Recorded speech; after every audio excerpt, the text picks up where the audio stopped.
Welcome to The Explainer. Today, we are unpacking what has to be one of the absolute most fascinating and, frankly, bizarre nights in modern American folklore.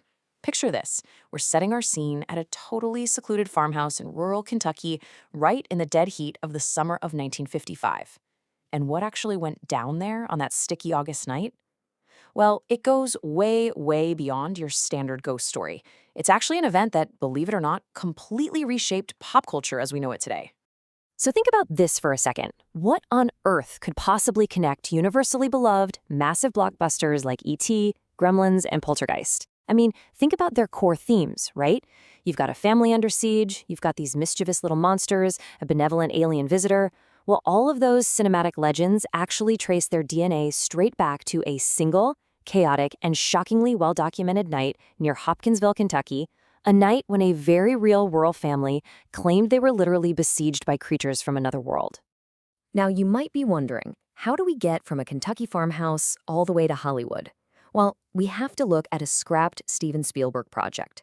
Before E.T. even existed, Spielberg actually commissioned a script called Night Skies. And get this, it featured spindly gray aliens attacking a rural farm. A terrified family huddled together trying to survive, and in a really surreal twist, aliens riding cows around the farmyard. Yeah, riding cows. Spielberg eventually took this really dark script and broke it apart. The nice, benevolent Aryan stuff, that evolved into E.T. The terrifying family under siege concept became Poltergeist, and those discarded, mischievous little creature elements were dusted off and resurrected for Gremlins. But that begs the question, where did Spielberg actually get the idea for Night Skies in the first place? Well, he got it straight from astronomer and legendary UFO researcher J. Allen Hynek. Hynek was actually consulting with Spielberg while he was making Close Encounters of the Third Kind. Fun fact, Hynek is the guy who coined that title. Anyway, while they were working together, Hynek just happened to share the real-life 1955 legend of the Hopkinsville goblins with Spielberg, and this story, this idea of an everyday family banding together to fight off an otherworldly threat, it just completely struck a chord with the director. It planted the very seeds for the masterpieces we all know today. But okay, to really grasp the weight of the original Hopkinsville incident, we actually need to take a step back into the whole UFO stigma of the 1950s. Because there was this massive, massive divide in how people treated these stories. On one hand, you had the 1947 flying saucer wave. People were seeing weird, metallic hardware in the sky, and the general consensus was, hey, that's probably just top-secret U.S. military tech. People considered that totally plausible. But if you claimed you actually saw the occupants of those crafts, these beings the press mockingly called little men, man, you were instantly written off as a complete hoaxer. No questions asked. So why the intense mockery? Well, the whole occupant side of UFOs was pretty quickly dominated by total charlatans. I mean, you had guys like Frank Scully writing these huge books about dead, chocolate-colored aliens inside crashed saucers. And that whole tale, it actually came from a convicted oil stock fraudster. Not exactly a reliable source, right? Then you had people like George Adamski, who claimed he was having telepathic conversations with these incredibly beautiful pseudo-mystical space brothers from Venus. Because the field was just flooded with these hucksters, and there was a total lack of rigorous boots-on-the-ground investigation, serious researchers were inherently, and honestly, understandably, super skeptical. But then, that all changed in 1955. This was a real game changer. Seemingly out of nowhere, these highly disturbing and incredibly detailed reports just started flooding in. First from South America, and then suddenly popping up right here in the US. And these were not stories about gorgeous Venusians spreading messages of cosmic peace. Not at all. These were terrifying accounts of diminutive, hairy humanoids with massive glowing eyes, clawed hands, and insane physical strength. Some of them were acting incredibly hostile too. The sheer volume and the eerie consistency of these encounters finally forced serious researchers to stop laughing and actually start paying attention. Which brings us directly to the wild, chaotic timeline of August 21st, 1955, at the Sutton family farm in the tiny rural hamlet of Kelly, Kentucky. So here's what happens. The family finishes up dinner, and it's really worth noting here, multiple accounts stress this was a quiet evening with absolutely zero liquor involved. Shortly after eating, a guest of the family named Billy Ray Taylor goes out to the well for a drink of water, and he sees this immense, shining object land with a weird, semi-hissing sound just a block away. Moments later, a bizarre face presses right up against the farmhouse window. Boom, gunfire erupts. The men bravely step outside to check it out, and suddenly a huge hand reaches down from the low roof and literally grabs Taylor by the hair. This sets off an hours-long shootout, an absolute battle that only ends when these terrified families pile into their cars and completely floor it to the Hopkinsville police station in the dead of night. There is just this incredible kind of hilarious contrast here between expectation and reality.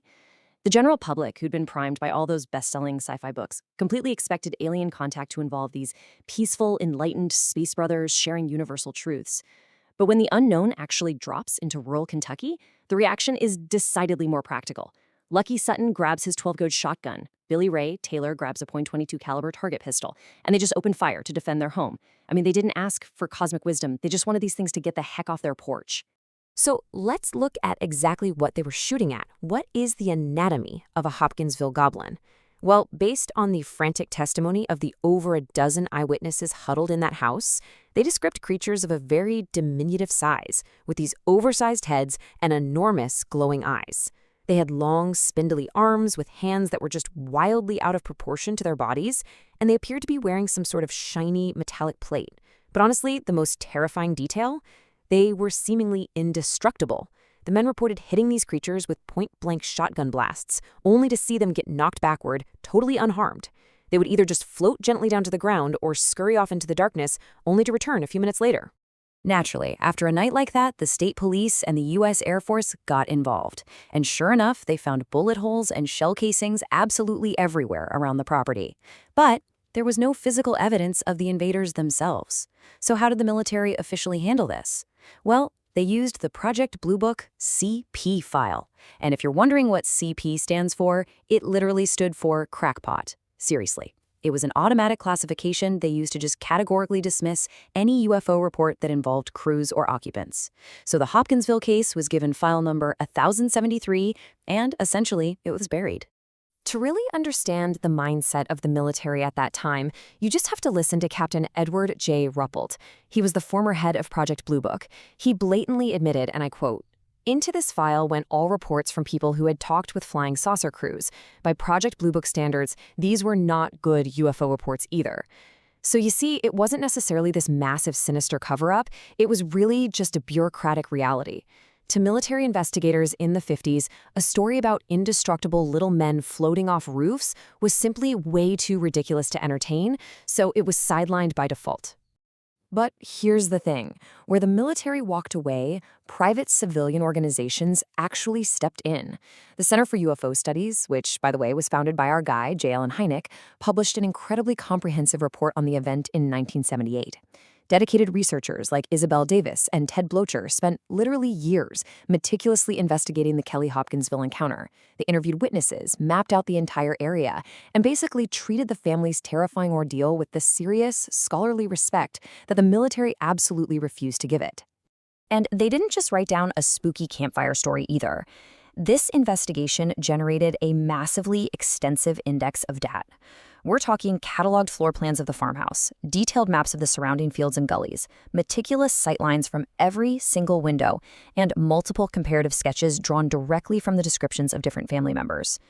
It is a massive testament to just how seriously civilian researchers started taking these reports once that initial 1950s stigma began to lift. So what should you actually take away from all this? Why does this specific case matter so much in the grand scheme of things?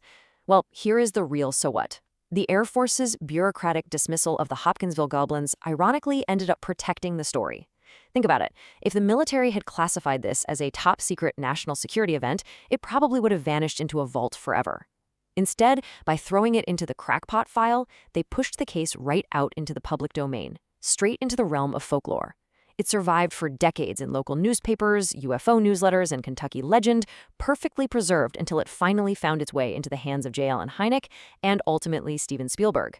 But, amidst all the glitzy Hollywood glamour and the intense UFO research, we really have to remember the human element here. Decades later, Geraldine Sutton Stiff, the daughter of Lucky Sutton, summed up her family's legacy with this really simple, chilling quote. It was like a horror movie. She noted that her father looked genuinely terrified every single time he ever retold the story. Because whatever happened on that farm that night, it wasn't a movie pitch to them. It was a deeply, deeply traumatizing reality. They didn't profit from the fame, they were just trying to survive the night. Which leaves us with this final, kind of provocative thought. Does the absolute objective truth of what happened in Kentucky on August 21st, 1955, actually matter more than the incredible modern mythology that it birthed? Whether they were shooting at escaped circus monkeys, misidentified owls, or genuine extraterrestrial visitors, the Sutton family's terrifying night gave us a massive cultural touchstone. It gave us the sheer fear of poltergeist, the chaotic mischief of gremlins, and the cinematic wonder of E.T. Because sometimes the legend actually becomes even more powerful than the facts. Thank you so much for exploring this explainer with me today, and hey, keep questioning the skies.